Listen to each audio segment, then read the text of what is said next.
اور وہ وقت قابل ذکر ہے جب تمہارے پروردگار نے فرشتوں سے فرمایا تھا کہ میں کھنکھناتے سڑے ہوئے گارے سے بشر بنانے والا ہوں، بس جب میں اس کو درست کر لوں اور اس میں اپنی طرف سے روح پھونک دوں تو اس کے آگے سجدے میں گر پڑنا۔ چنانچہ فرشتے تو سب کے سب سجدے میں گر پڑے مگر شیطان کہ اس نے سجدہ کرنے والوں کے ساتھ ہونے سے انکار کیا۔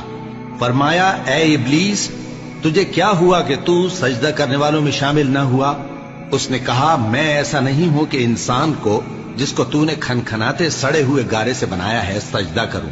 فرمایا یہاں سے نکل جا کہ اب تو مردود ہے اور تجھ پر قیامت کے دن تک لعنت برسے گی۔ اس نے کہا کہ پروردگار مجھے اس دن تک مہلت دے جب لوگ مرنے کے بعد زندہ کیے جائیں گے۔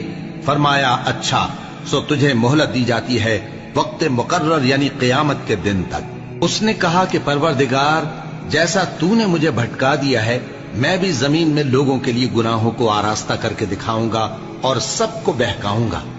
ہاں ان میں جو تیرے خاص بندے ہیں